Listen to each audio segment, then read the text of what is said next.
Maths academy में बच्चों फिर से आपका स्वागत है। आज हम लोग अर्थमेटिक प्रोग्रेशन में nth term of an AP के बारे में पढ़ेंगे। बच्चों मेरा ये अर्थमेटिक प्रोग्रेशन का थर्ड लेक्चर है। इससे पहले भी मैंने 2 लेक्चर दे रखा है। यदि आप लोग मिस कर दिए हैं उस लेक्चर को, डिस्क्रिप्शन में उसका लिंक दे दूँगा, आप जाकर उसे देख लें।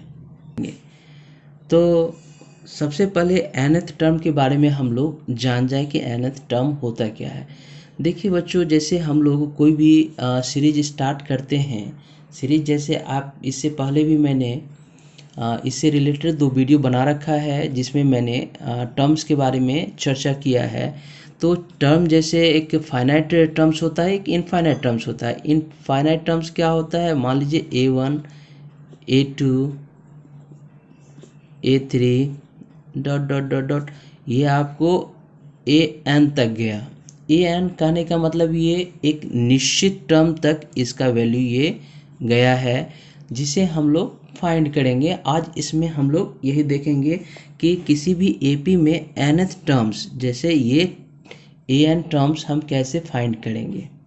an टर्म्स मतलब ये फर्स्ट टर्म हो गया, ये सेकेंड, ये थर्ड। उसी तरह यदि हम लोग बढ़ते चले जाएं n टर्म्स तक, ये मेरा एक जनरलाइज फॉर्म हो गया। जनरलाइज फॉर्म हो गया। इसी फॉर्म का चर्चा आज हम लोग इस लेक्चर में करने वाले हैं। nth term of an AP. अब बच्चों, जैसे हम लोग जानते हैं कि कोई भी सीरीज का A1 आपका फर्स्ट टर्म होता है, A2 सेकेंड टर्म होता है, A3 थर्ड टर्म हुआ, A4 आपका फोर्थ टर्म हो गया इस सीरीज का। इसमें हम लोग D क्या जानते थे, D कॉमन डिफरेंस जानते थे।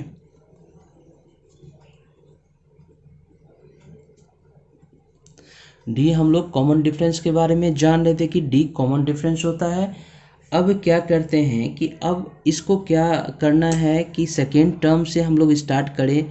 फर्स्ट टर्म तो आप ये नोन होगा आपके पास, लेकिन जब हम लोग सेकेंड टर्म पे हम लोग आते हैं तो सेकेंड टर्म का जनरलाइज फॉर्म इस तरह से हम लोग लिख सकते हैं। जैसे यहाँ पे a प्लस, ये सेकेंड टर्म क्या हो जाएगा, a प्लस डी होगा। यहाँ पे यदि हम A1 को A कंसीडर कर लें, क्योंकि ये बच्चों नोन है मेरे पास, नोन है, तो उस कंडीशन में A1 को हम लोग A कंसीडर करके चल रहे हैं, ताकि हर एक टर्म्स में A मेरा एक कॉमन नंबर्स के रूप में आ जाए।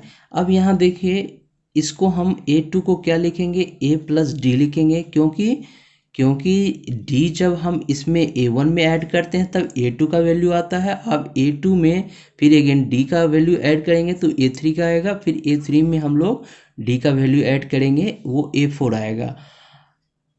तो इसके बारे में हम लोग पिछले वीडियो में भी चर्चा कर रखे थे। जैसे A2 का वैल्यू हम लोग कैसे निकाले थे, A1 plus D, and A3 का वैल्यू A2 प्लस D। तो इस तरह से हम लोग निकालते चले जाते हैं अगला टर्म्स। सक्सेसिव टर्म्स जो होता है, इसी तरह से हम लोग D ऐड करते हुए निकालते जाते हैं। अब यहाँ देखिए, हम लोग इस रूप में लिख सकते हैं। A तो A ही रहेगा, लेकिन यहाँ पे D में देखिए हम लोग एक जनरलाइज फॉर्म बनाने का कोशिश कर रहे हैं। इसको 2 - 1 इंटू D, इसको हम लोग लिख सकते हैं ना D को। बच्चों यहाँ देखिए 2 - 1 वैल्यू कितना होगा, 1 को D से मल्टीप्लाई करेंगे तो D ही होगा वैल्यू। उसी तरह हम लोग A3 का वैल्यू हम लोग फाइंड करें। A3 हो गया आपके पास थर्ड टर्म, ये आपको थर्ड टर्म हो गया। ये आपको सेकेंड टर्म हो गया, ये आपको फर्स्ट टर्म हो गया। इस तरह से हम लोग लिख सकते हैं first term, second term and third term. अब देखिए थर्ड टर्म में हम लोग बच्चों क्या करते हैं, ये देखिए A2 हम लोग क्या किए थे, A2 प्लस D किए थे, A2 प्लस D किए थे। अब यहाँ A2 का वैल्यू आपके पास क्या दिया हुआ है, A प्लस ये दिस वैल्यू दिया हुआ है। तो इसमें हम लोग क्या करेंगे, सबसे पहले इसी वैल्यू को लेकर चलें, A2 का A plus D plus D. अब यहाँ आपके पास क्या आ गया, ए प्लस 2d आ गया।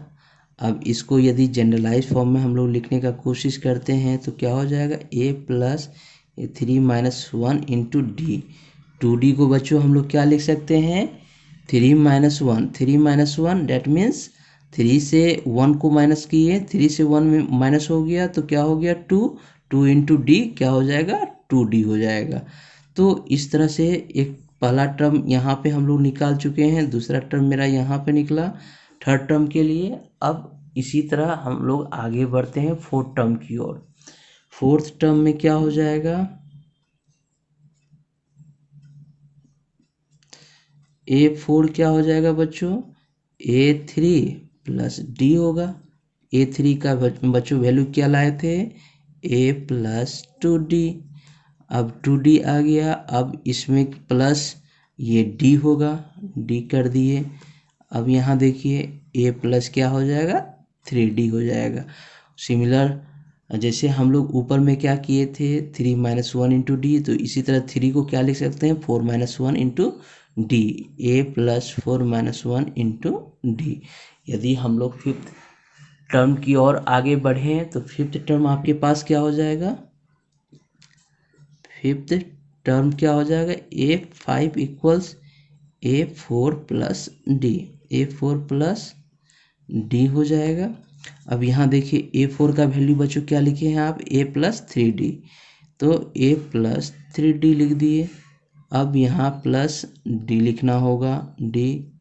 अब इन दोनों d को ऐड करते हैं, 3d एंड d कितना हो जाएगा 4d हो जाएगा, तो A प्लस 4d आपके पास A प्लस 4d हो गया। अब 4d को हम लोग फिर लिख सकते हैं 5 - 1 इंटू डी। देखिए बच्चों यदि फिफ्थ टर्म यदि हम लोग निकाल रहे हैं फिफ्थ टर्म, तो उस कंडीशन में क्या होगा, फिफ्थ टर्म -1 इंटू डी होता है ये वैल्यू। तो इसी तरह यदि हम लोग धीरे धीरे आगे बढ़ते हुए एन टर्म्स की ओर जाते हैं, सिमिलर प्रोसेस अपनाते हुए हम लोग धीरे धीरे आगे बढ़ जाए, धीरे धीरे आगे बढ़ेंगे तो उस कंडीशन में क्या हो जाएगा, nth टर्म्स को हम लोग क्या लिखेंगे बच्चों, an, क्योंकि nth टर्म्स तक लेकर जा रहे हैं इसे, तो ये क्या हो जाएगा, ये आपको हो जाएगा, देखिए ये आपको जनरलाइज फॉर्म बनना है, इस पर ही ध्यान देना है। तो ये हो गया a प्लस, ये nth टर्म्स तक जा रहा है, जैसे यहाँ फिफ्थ टर्म में 5 - 1 लिखें, फोर्थ टर्म्स में 4 - 1 लिखेंगे, तो nth टर्म में क्या लिखेंगे बच्चों बताइए, n - 1 इंटू डी लिखेंगे। तो इस तरह से हम लोग an टर्म्स निकाल सकते हैं। अब इससे रिलेटेड और करवाऊंगा मैं, तो कंटिन्यू आप वीडियो को एंड तक देखते रहें।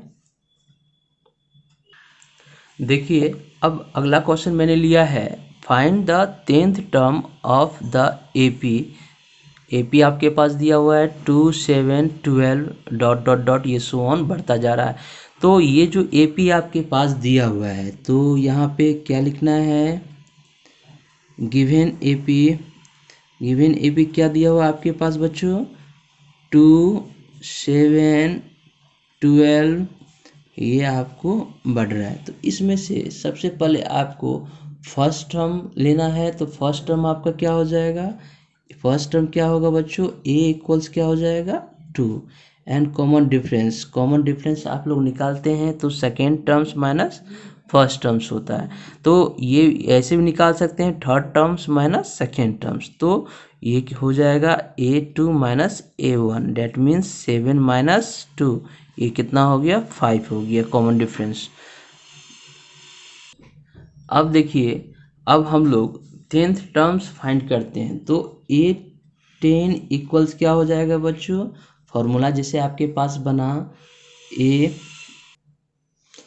Plus n - 1 into D. हम लोगों ने क्या जाना था, जो भी टर्म्स हम लोगों को फाइंड, जैसे 10वां टर्म्स फाइंड करना है तो n का वैल्यू हम लोग क्या लेंगे 10 लेंगे, 10 लेंगे इसमें। अब केवल वैल्यू सब्स्टिट्यूट कीजिए आप, a का वैल्यू यहाँ 2 हो गया प्लस 10 - 1 इंटू डी हो गया आपको 5। तो अब यहाँ देखिए कैसे निकलता है ये हो गया 2 प्लस ये हो गया 9 इंटू 5। 10 में से 1 माइनस होगा तो 9 होगा, 9 इंटू 5 हो गया। ये 2 प्लस 9 5 ज़ा 45, ये हो गया 47। तो बच्चों देखिए हम लोग फाइंड कर चुके हैं, A10 का वैल्यू कितना आया 47। तो इसी तरह से हम लोग जितना भी टर्म्स यदि निकालने के लिए कहा जाए तो हम लोग इसी फॉर्मूले की मदद से फाइंड करेंगे। तो इससे रिलेटेड कुछ वीडियो मैं नेक्स्ट लेक्चर में कवर करूँगा।